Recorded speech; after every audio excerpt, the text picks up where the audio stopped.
Okay. What to expect from today? We'll be talking about the various vacant property refurbishment grants. There are three types, I suppose, predominantly. You have the above the shop grant, which will be the main focus of the talk today. There's a separate one, which is the conversion of a former commercial or public use building to residential. That's more than 2 units. That top one is €140,000 maximum, right? You can get the SEAI grants on top of that. This one is €110,000 maximum. And then, of course, you have the grant then for the individual dwellings. That's just by way of comparison. Yeah, most of you would be familiar with that grant today for standalone houses, the grant being 70,000 if it's vacant and derelict. We look at it very briefly, but it's not a big part of the talk. The expert advice grants then, so for the various, depending on the type of project you have, there's grants available. Johnny will talk about those in a minute. We'll go into them. Yeah. And it covers the conservation advice. It contains the expert advice, and then we'll jump on to where it all dovetails with the SEAI grants, etc. And then we'll talk about maybe any news we have there. The windows and doors is the ongoing saga. I don't know what to say about that at this stage. And then you have the one-stop shop, you have the community energy grants, and then you have the multiple unit development. So there's, I suppose, there's upcoming news on some of those, but we'll talk about when we get to it. As always, at the bottom of your screen there, you'll see a little Q&A button. And if you want to type in your questions there as you go, if you have questions that you already have, type them in there quickly or early, and give us a bit of a head start. We'll answer them when we get to the particular point. Or if it's not, we might type you the answer, or we might answer it live, depending on whether it suits the wider audience or not. The other thing then is if you have BER assessors or architects or engineers, so on, that want CPD points, just type in there that you want CPD points and give us your email address, and we'll come back to you. Tiny bit about Ashgrove. Most of you, I can see by a lot of the names, and it's nice to see some of our competitors on here as well today. You're welcome. Home energy specialists since 2001. We started off doing heat pump, solar, ventilation, underfloor heating, etc. More recently, then obviously insulation, windows, doors, etc. We're an SEAI registered one-stop shop, community energy grant coordinator, and Better Energy Homes coordinators, contractors. We're also now, as of last Friday, a Warmer Homes contractor. In 2025, if we exclude the approved housing bodies in Ireland, about 18% of the one-stop shops and CEGs pass through Ashgrove in some shape or other. The reason we use that is we know how these grants work, the ins and outs, how you'll comply. What the banana skins are really quite often is the big thing. You know, on the face of it, it's like this above the shop grant. It was released originally, I'm going to say, in late October, maybe November. Yeah. But of course, the detail didn't come until the very last day of March. Yeah. Because they had to release it in Q1, so they kept it until the final hour. But there's still detail dribbling out to us at this point. But anyway. With more and more people in the office here, there's a lot of phone calls and paperwork involved with these projects. Now there's 80-something people here, 89, and growing by the week, trying to stay on top of these grants. As always, we're looking for people around the country to partner with, to be able to deliver, I suppose, for a growing number of projects for our customers around the country. We do a lot of these free talks. There's over 100 of them a year. I'm sure this year it'll be well north of that, even though we said we'd try to keep it to 100. We certainly won't be, but because they are time consuming and they take a lot of time for prep and all the rest. Our app at the moment, whatgrant.ie, is out of date. We have a lot of stuff to put up into it at the moment, so there is a health warning with it, but it'll be updated, we hope, in the next 5 working days, 6 working days. But you'll get little short 5-minute videos, 7-minute videos explaining where you would use a particular grant and where you should not use a particular grant. They all have their strengths and weaknesses and sweet spots. And then, we've no seminar booked yet. No. Yeah, we have a seminar, actually. We've one next week in Dundalk. That'll be vacant housing and above the shop. That's in Dundalk on Thursday evening. I'd nearly forgotten about it. So Johnny, do you want to jump in here? So Yeah. this something that maybe a good source of information. Do you want to jump in there? Yeah, so this is available on gov.ie. I suppose it outlines the various key supports. We'll be going through them in a bit more detail during the presentation, but it's a good place to go if you do have questions. Obviously, there's the vacant property refurbishment grant, which is the standalone houses above the shop, which contains two elements. There's the above the shop element where the commercial unit is remaining, and the scenario where the commercial unit is going and the full building is becoming residential. So they're both kind of under the one-stop shop grant. You've the expert advice grant and the conservation advice grant. The two of those are, I suppose, the way I see them, is stepping stones to get into the above the shop grant. There's some work that needs to be done in order for the local authorities to really confirm that your project is viable and that it should be given public funds. And those two grants, whether it's the expert advice grant or the conservation advice grant, they're there as a mechanism to help pay for some of that. Planning permission exemptions as well.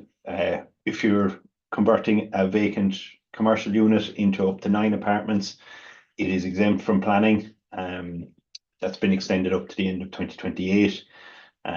So worth being aware of that alongside these grants. So good source of information. We'll be going down through it to give you what we see as the key points, but there's a very comprehensive documents in available there as well.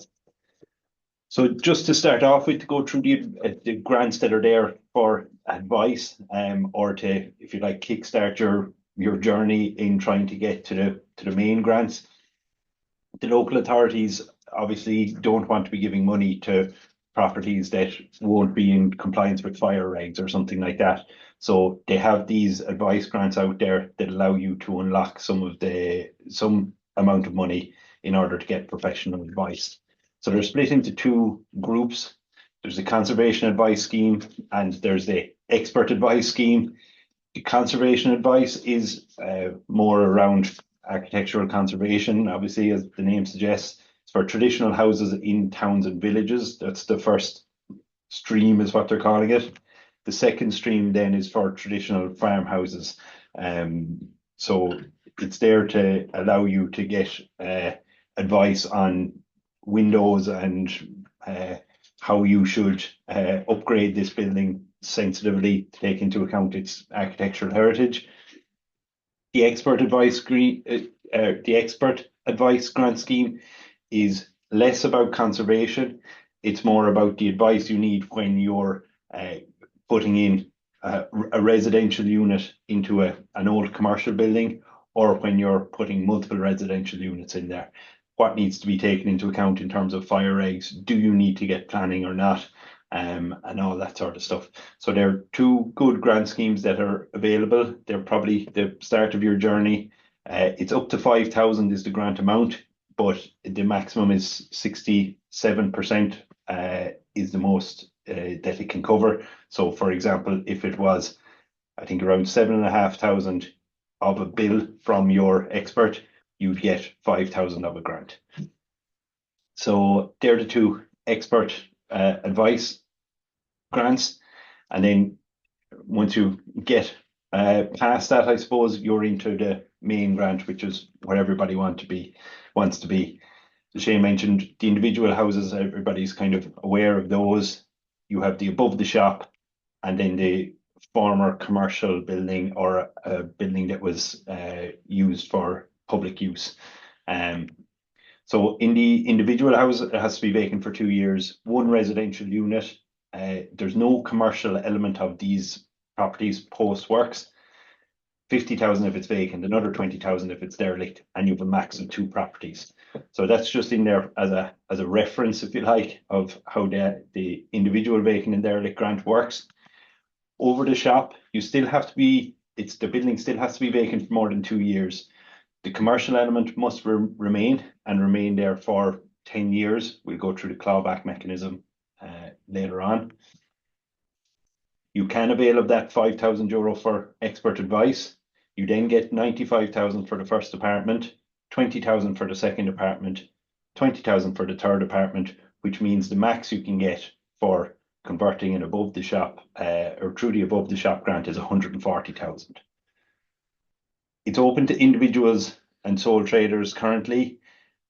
We are talking to a few councils, and we understand that they are looking at making that open to commercial building owners. I suppose logically it kind of makes sense to us that a lot of these buildings will probably be owned by commercial elements, and so opening it up to them is the right thing to do. However, the councils are probably afraid of large developers coming in, buying multiples of these projects or properties, and then getting public money for doing it, which can go to help their profits rather than improving the housing crisis, which is what we want to do. Well, the terminology there that they're using, that we saw in the original documentation, was micro companies. We don't yet know what their definition of micro is, but we suspect it'll be less than 5 employees or something like that. Yeah. Another thing there, John, that you might be coming to it, but the commercial part of this building can be vacant at the point that you're applying. It's a question we're always asked. I'm sure we're about to be asked it if we haven't already been asked it. The commercial unit can be vacant as well as the upstairs bit. Equally, if the commercial bit is not vacant, if it's in use, that's no problem. So there's a bit of confusion about that. It's clear enough, to be fair, in their documentation. We're dealing with some of the councils. They have no issue. Where there is a bit of confusion is when they come out, how do you prove that the upstairs has been vacant for 2 years? And that's not an easy one. They don't really know themselves. And it seems to be that they'll come out and look at it and get a feel for it. Does this look like it's been vacant for 2 years? Ultimately, we think what they'll get to, it's not there currently, but we expect that what they'll do is what they do with the individual vacant and derelict. You'll be signing an affidavit to say that it has been vacant, right? It's a legal document. Obviously, paper never refused ink if you want to put your name to it and it's lies. But if you find out to be lies, they have a mechanism there where they'll take all the money back off you. And yeah. So that's that. There are questions to do with that. We keep going. For the above the shop, there's no maximum number of properties. So in the individual, you can live and use one as your principal private residence, or rent out one through the residential tenancy board. There's no limitation on the number of properties that you can claim for above the shop grant. Again, it does have to be done as an individual or sole trader. But the units still have to be registered on the residential tenancy board, so they have to be put up for rent on the market. They don't want them to be Airbnbs or anything like that.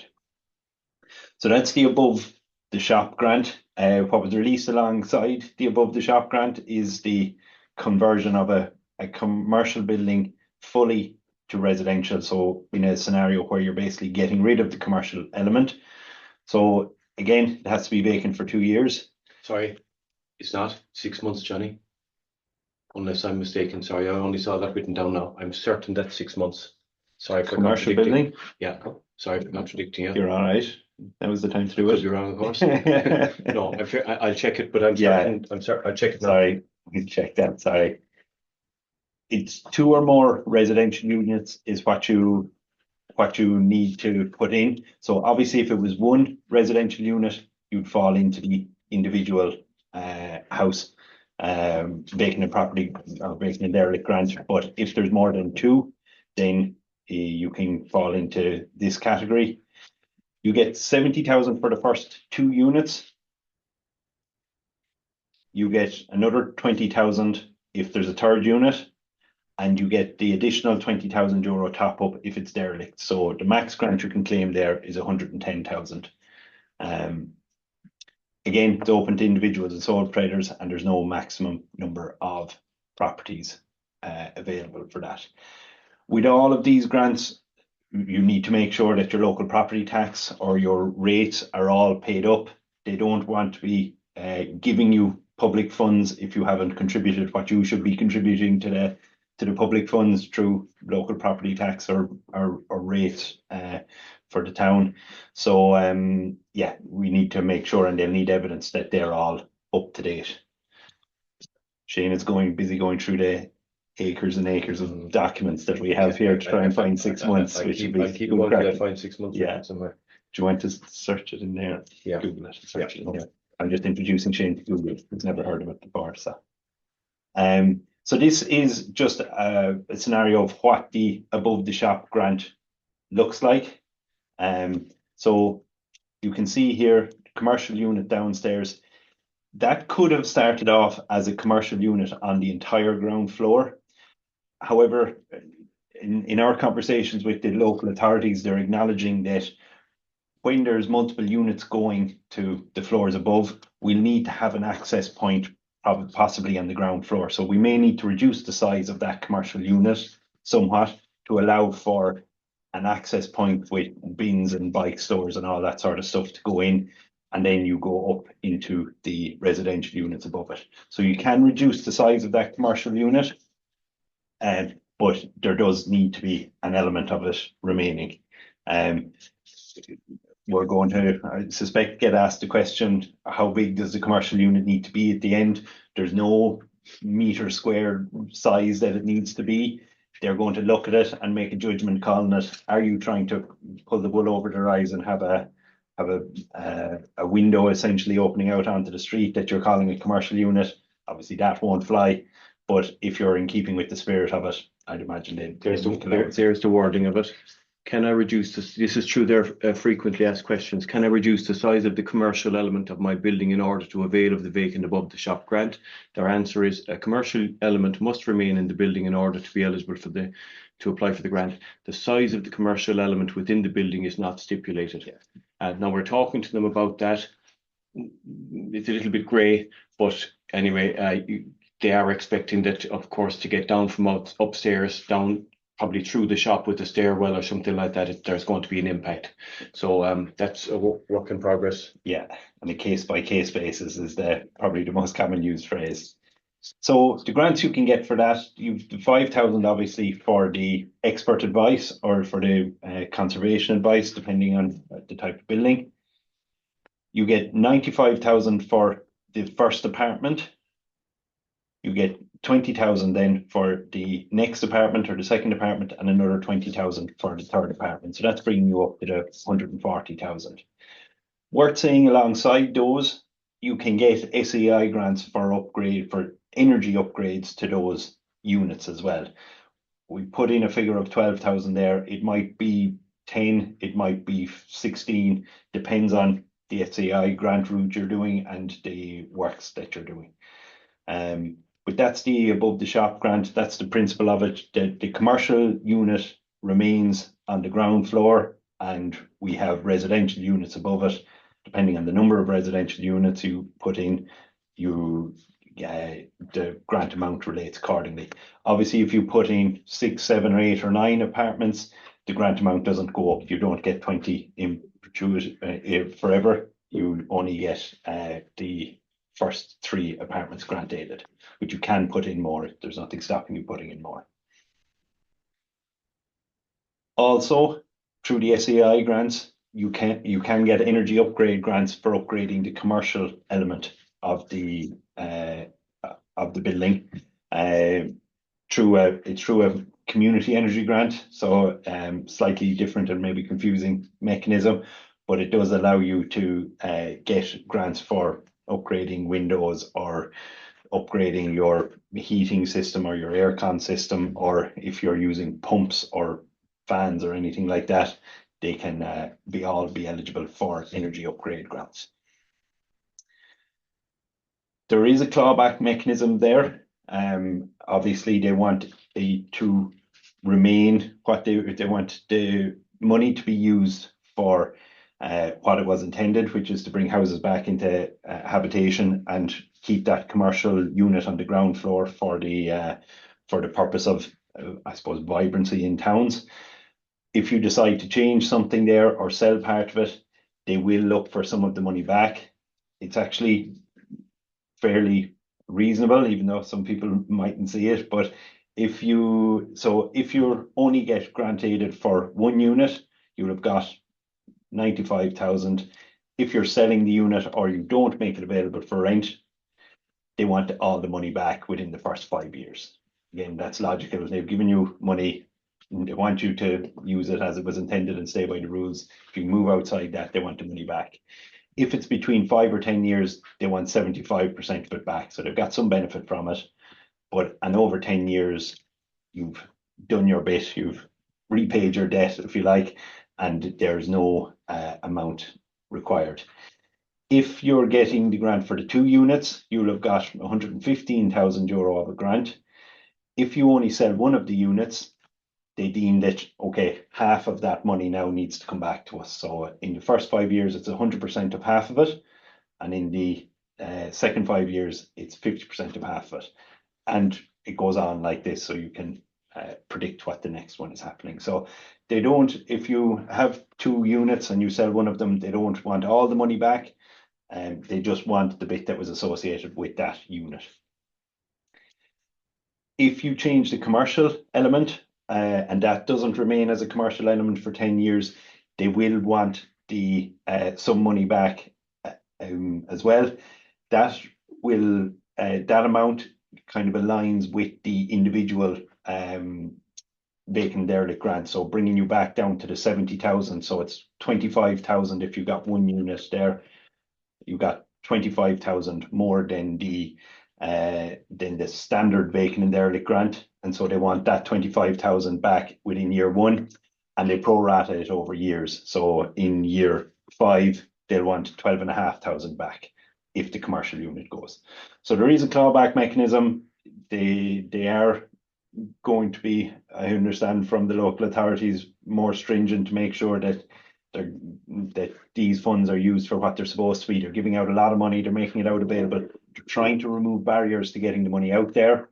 But so they have to make sure that they have these clawback mechanisms in place to make sure that if somebody goes offside, they can get it back. Well, we know how they're going to be policing that going forward. In the past, they were kind of taking it at face value that, you know, that you were playing within the rules, but we found out that that wasn't happening. So in future, what they're going to be doing, or what they're saying they're doing, is they're going to be doing intermittent checks with the residential tenancy board, if that's because you know, at the time, if you want to get the money, you mightn't be up on the residential tenancy board yet. They'll give you the money, but they'll be checking in a year or 3 years or 7 years, and they'll be looking for their money back if you're not playing. So that's what they're saying anyway. Yeah. So the other grant that was announced with above the shop grant is the converting a commercial or a public use building into fully into apartments. So there's no commercial element remaining in this one. You can still get the €5,000 advice grant, be it through expert advice or the conservation advice. For the first 2 apartments or 2 units, they'll give you 90,000. If the building is not derelict, they'll give you 70,000. And then for the 3rd unit, they'll give you an extra 20,000. So if you have 3 units and the building is deemed to be derelict, you get €110,000 worth of a grant for that. You don't get any more for apartment 4 or 5 or 6, etc. Again, the SEAI grants are available to all of those apartments, provided you don't need to go for planning. If you do need to go for planning, SEAI deem that you have to be going, or you have to be in compliance with planning regulations, and therefore you're kind of legally obliged to bring the building up to regulations.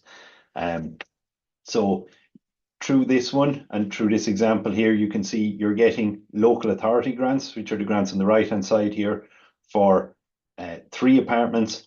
But if you have 4 apartments in the building, you can actually get SEAI grants for the 4. Again, those SEAI amounts are, for as an example, they might be lower, they might be higher, depending on the grant route you go down.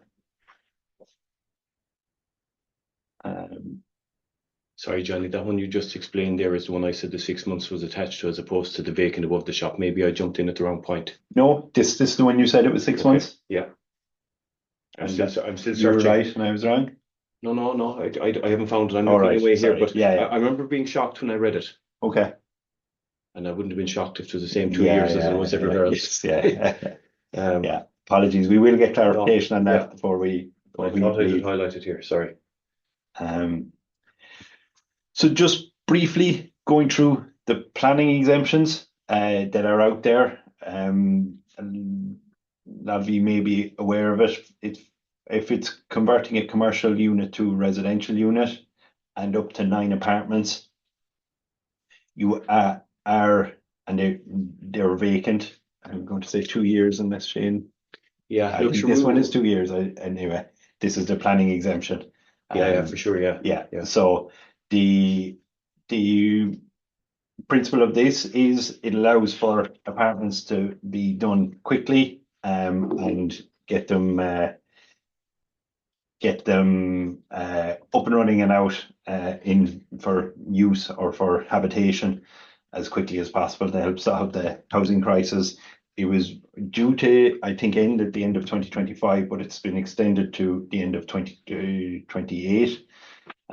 So that's good news. So just to bear in mind, and this is kind of what we've learned from our conversations with the various councils and what they're trying to juggle, and maybe seeing it from their point of view, which we don't often do, but is helpful to look at what they're juggling. They're essentially they're giving public money out to buildings, and they don't want to give that money out to a building that now is dangerous, that something happens with, and there's a fire, and it's found out then that that building is not in compliance with fire regulations, and the local authority has given you money for it. So that's they're trying to avoid that, obviously. Planning requirements, similarly, they don't want to give money to a building that should have got planning but didn't get planning. And architectural conservation or built heritage needs to be preserved, so they have to take that into consideration. So those are kind of three of the areas that they're trying to juggle with. How do we approve people for a grant without certainty that they're going to comply with all these things, or how do we satisfy ourselves then that they will?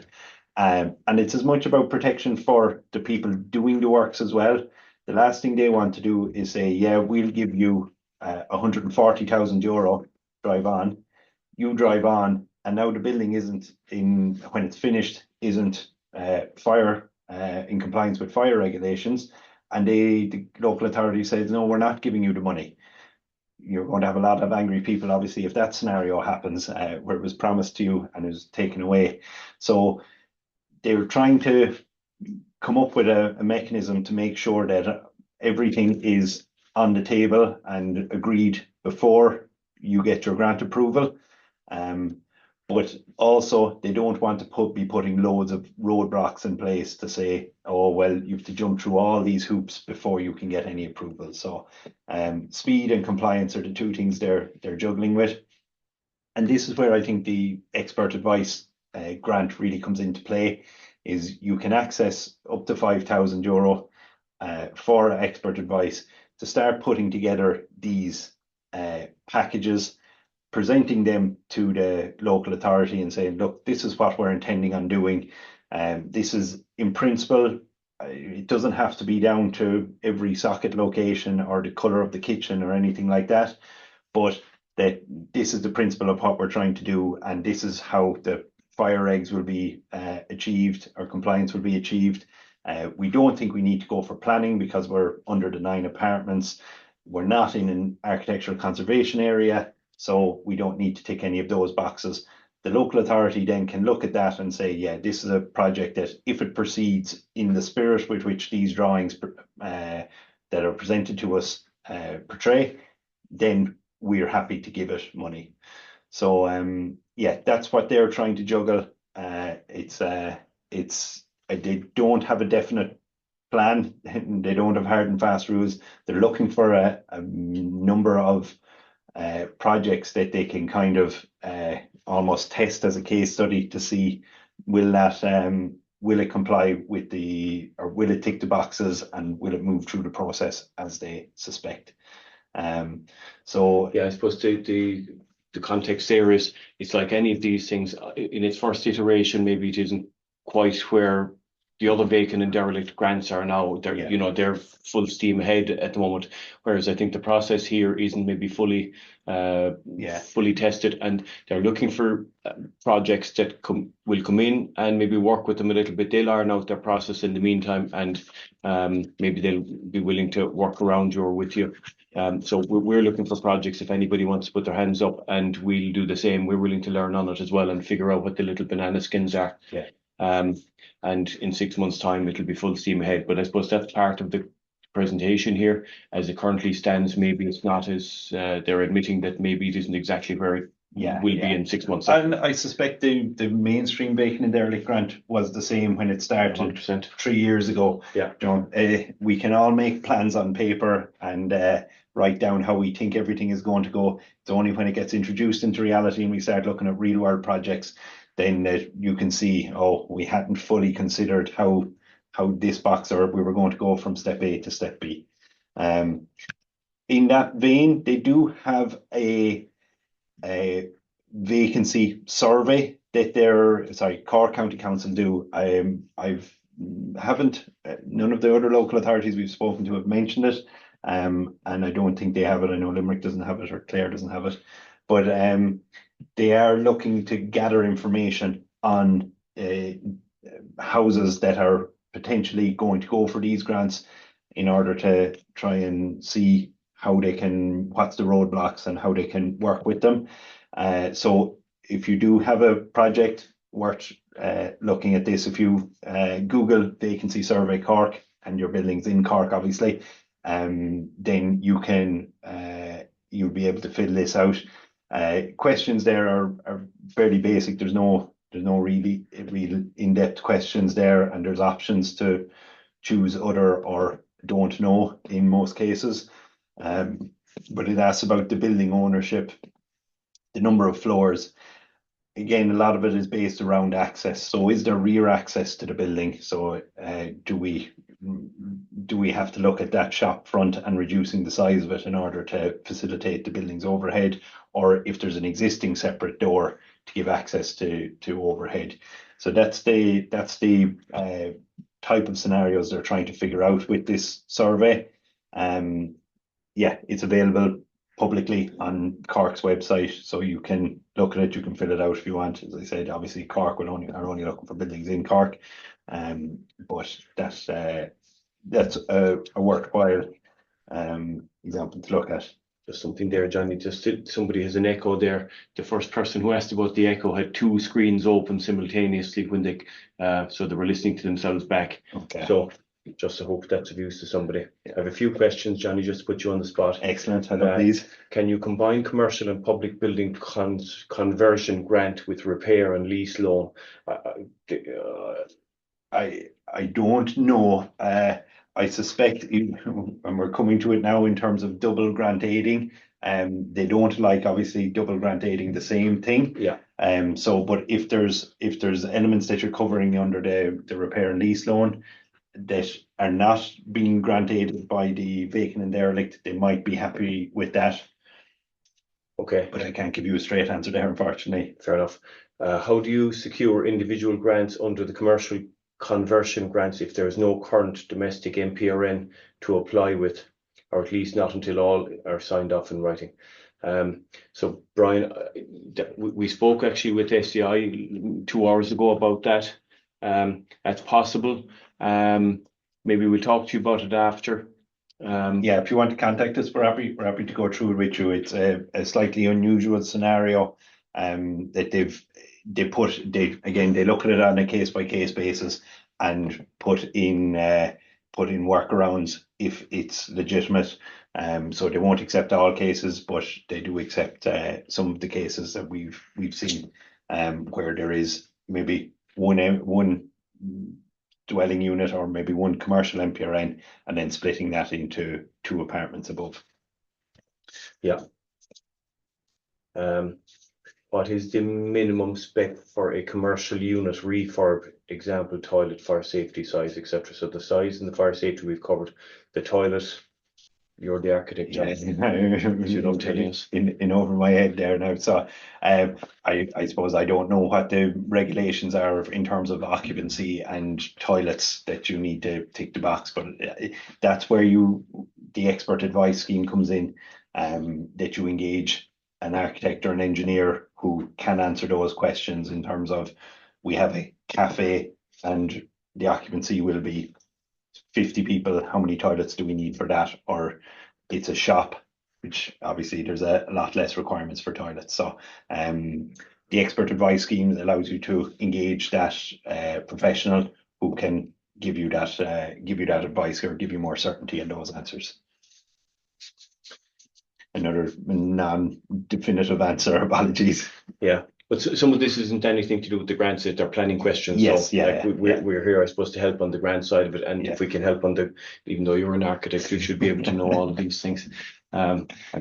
So I think with the bulk of drive on, so Johnny. Okay. I think with the bulk of these answered as we're going. So we're just going to go through the SEAI grants separately. So we're kind of done with the vacant and derelict above the shop grant. The SEAI grants can be claimed alongside the local authority grants. There's a number of different options through the SEAI grants as well.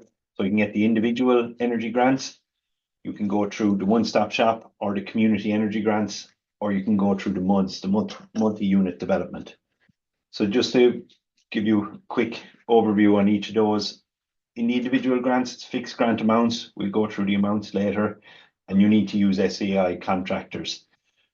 The one-stop shop is similar, fixed grant amounts. You need to use SEAI contractors, but you do get additional grants for some elements, project management, ventilation, air tightness, floor installation, and you do have that certainty, if you like, around that professional that's engaged to manage the project for you, either through the one-stop shop or maybe less hands-on management through the community energy grant, but expert advice at the end of the phone can be important when grey areas comes up. So that's available. They're fixed grant amounts through the one-stop shop or the CEG. The multi-unit development has a different grant structure, so it's a percentage of the cost of the works. It's up to 30%. You are allowed for inclusion of some elements, so scaffolding, enabling works, and that sort of stuff is allowed. Landlord areas. Yeah, for doing up landlord areas, communal areas, all that stairs, sort of whatever. Yeah, obviously under the one-stop shop, the CEG or the individual, it's only per residential unit. Yeah. So once those apartments get to, if there's more builder works involved, you're better off definitely jumping into the multi-unit. It's a very quick calculation to see which is more favourable. But anytime there's substantial works going on, enabling works, scaffolding, all of that sort of stuff, or roof work, you're almost definitely better being inside in the MUDs. Yeah. Sorry, Johnny. You're all right. Yeah. That 30% goes up to 50% if you're approved housing body or a not-for-profit. Again, there's an asterisk there. I was told off the record, I won't say what the figure is, but I was told off the record yesterday at the SEAI show that's jumping in the next, I'm guessing, week or two now. We all know what a week or two in Dublin means. But it seems like a substantial enough jump, which would be great news for anybody in that bracket there. So good. As always, and one of the things we were finding an awful lot with the existing or the mainstream vacant and derelict grant, we have to be careful around double grant aiding. So they don't want to grant aid the same thing twice through two different mechanisms. So just something to be aware of. The advice from us, I suppose, remains the same for the above the shop grant. Put your structural elements as much as possible through the above the shop grant and leave your energy upgrade grants for SEAI wherever possible. There may be scenarios where you're financially better off going through and claiming energy upgrades through the local authority, and that's fine, but that's 1% of cases or 2% of cases. and you don't want to find out afterwards that you could have got both. So they don't want to double grant aid an element, give you money where you could be in a scenario where you essentially profit from doing works with taxpayers' money. John, I have a question there. It's going back to the above the shop bit. Is the grant a percentage of the builder's costs? As in, if a builder charges 140 to do up a building, will 140 be paid out? No, yes. So there's maximums that you can claim for each element. So for your roof works, I think is maybe 8,000 or something like that. So that's the max element you can pay for your roof works. It's not deemed to be a percentage of anything. You obviously, the goal is to try and make up that 140,000. It's unlikely, if the builder's costs are 140,000, that you'll be able to claim for 140,000, because not all the works will align within the brackets that are available there. But no, it's not a percentage. It's fixed grant amounts. Am I answering that at all? No? No, you are. You answered it, I'd say, correctly. I'm about to answer it incorrectly. I would say if the builder gives you an invoice with the correct writing inside and it's saying 140k, you'll get 140k. Yes. You know, who's to say whether the roof costs 8 or 9? And we'll figure the rest out yourselves. But look, at the end of the day, they want these buildings back in use, and anyway, I shouldn't be encouraging that, but we know there's a bit of that going on. And by the way, there's no way a building like that is going to be done up for 140k. So but there are maximums per element. Correct. So but they don't come back and they don't take a percentage of the 140. They'll pay. They're happy to pay out 140. But there are individual. And you have to have spent at least 140 in order to get that 140. So if you only spend, Shane said unlikely, but if you only spend 120, they're not going to pay you out 140,000 in that scenario. Next question. This fellow's doubling down what I said. I can't see who it is. Is proof of bank transfer required along with a paid invoice? They're starting to look for that in the individual vacant and derelict grant. So I'd imagine it wasn't there at the start of the vacant and derelict grant. It's starting to come into play now. So I'm imagining they're going to follow that through. Well, I had to show it a year ago in my vacant derelict house. But the question is, they haven't said it in the forms that we're currently looking at. But I suspect they'll definitely want. They're not going to give out taxpayers' money without a proof. Even though we do see that on the SEAI side. But at least they have proof that the work is after happening, because they have a post-works BER. So we would expect that that's the case. Whoever that is trying to get away with something there. You need to talk to Shane, whoever you are. Any more questions there? Michael, any comments on fire cert where a 3-story house is existing residential? Is it correct for its into multi-use? Then I don't know exactly, Michael. To convert it into multi-use, if it's a 3-story existing residential unit and converting it into 3 separate units on each floor, no, you'll need that. There need to be careful consideration to fire there.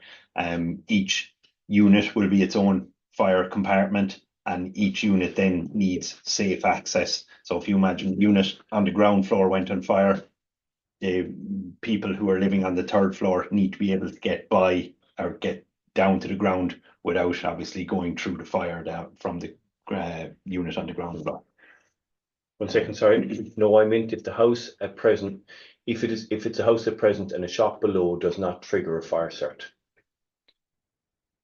If you're maintaining it as only one dwelling on the upper floors, possibly, I would say certainly easier to get fire compliance. I don't think, sorry, I'm not the expert here. You mightn't need a fire cert in that case, because it's only one dwelling. But certainly if you've more than one dwelling above it, then need a fire cert. Fair enough. Michael, that's not us. We're energy guys, by the way, so don't be taking fire advice from John. But correct. But that's my gut on it. Any more questions there? No, I think we're with the bulk answer as we were going, and I'd say I'm up to. So just suggested steps. Again, these are what we see as the route to success for these. So the first step that I'd be taking is apply for the advice scheme and get a kind of a plan or an indicative layouts that you're looking to complete or to use the building for. It'll give you an indication of how many apartments you want to get in there, that you can fit those apartments in there, being compliant with everything you need to be compliant with, especially fire compliance. Submitting them to the local authority then, as we explained earlier, allows the local authority to analyse the project and say, yes, this project works in principle and can work to be in compliance. Sorry, Judd, can I add something? Yeah. We've been talking to some of these guys. Thanks, Johnny, for allowing me. So we've been talking to some of the councils here, and our feeling is that the advice scheme, the 5,000, they nearly won't entertain you without you having that bit done first. Now, it's not that you definitely have to go and draw down the 5,000, but they feel if you haven't done it, that you're not prepped as well prepped as you should. So, well, whether you claim the grant or not, they want this. They want a view of what the building is going to end up like at the end. Yeah. You'd be silly, in my opinion, to go ahead and do that and not claim the 5,000, but you can do that. You could do it, yeah. But if you don't draw down the 5,000, it's sending them a message that maybe you're not as prepped as you should be, even though it's not strictly speaking correct. Yeah. But and there is exceptions to that. If you're an architect yourself or something and you can't draw down the 5,000 yourself, once you come with a well-developed plan, I would think they'll take you seriously whether you've drawn down the 5,000 or not. But once not what we were told. Yeah, I know factually it's correct. Yeah. But they feel that if you haven't drawn the 5,000, maybe you're not. Sure, why just draw it down so? Yeah. If you've drawn up, if you're an architect, draw up the plans. Yeah. So we'll fight afterwards about exactly, that. So submit that kind of those plans or those drawings to the local authority. Get approval from them, and get approval for SEAI grants or apply for the SEAI grants. Start works and draw down the grants then once it's complete. That's an important line there, whether it's for the local authority grants or the SEAI grants or any real grant work that you intend on claiming for. It's important that you get approval before you start works.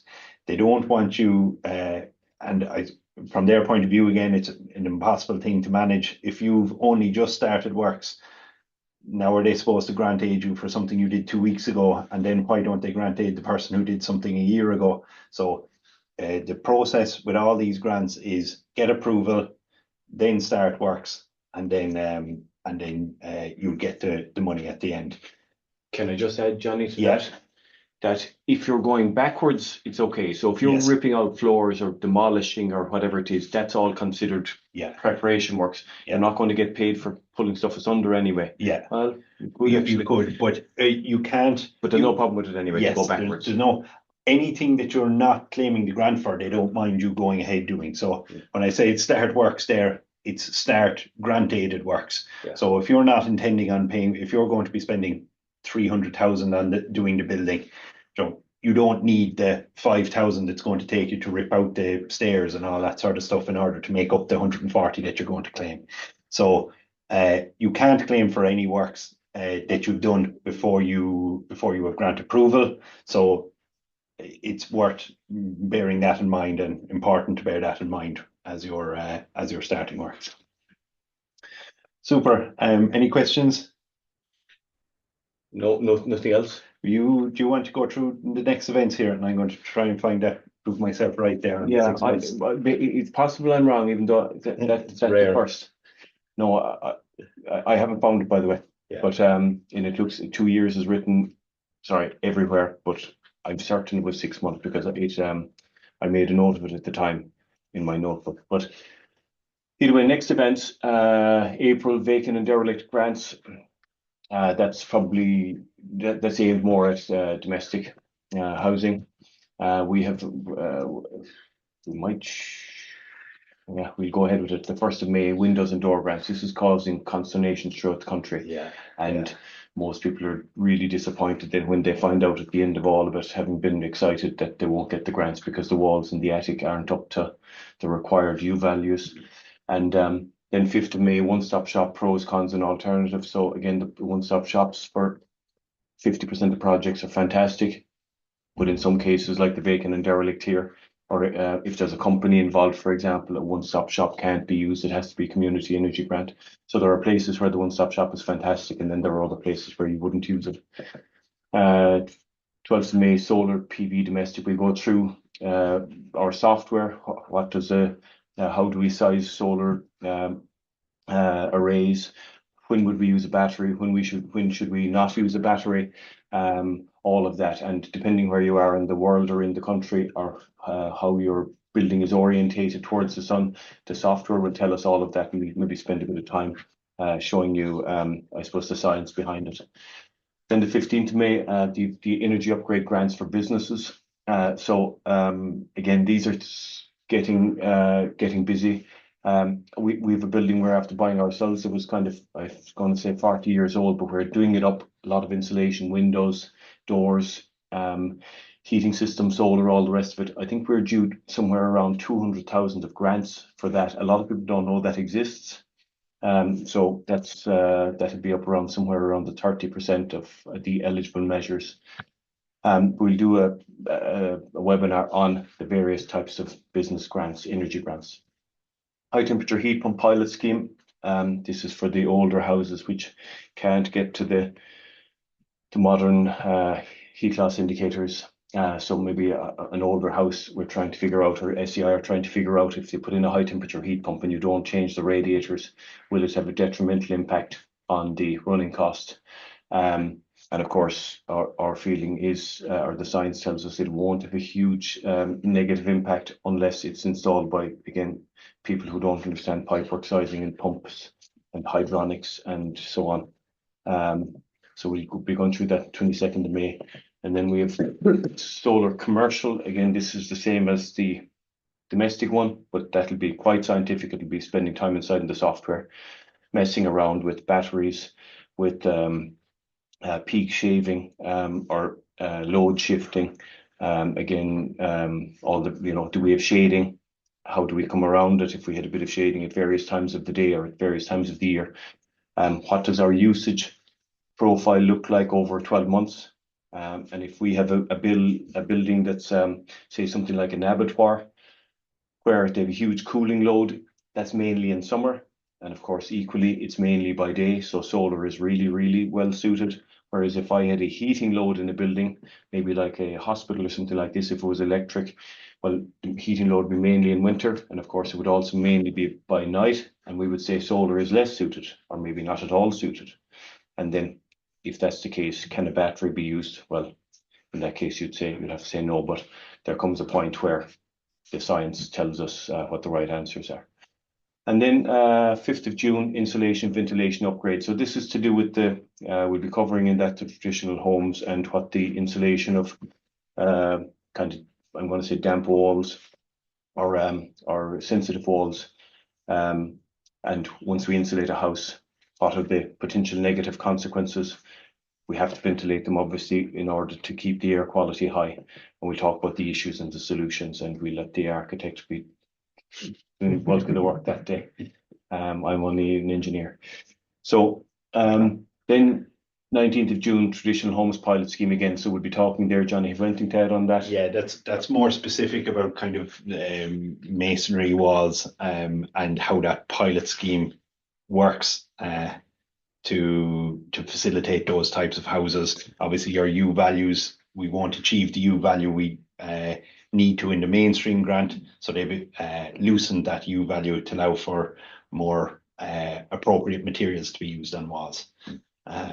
Yeah, so that's kind of the main basis of that. We'll give a bit of an update of how we see it as how it's progressing, I suppose, with the number of houses that they have in it from SEAI.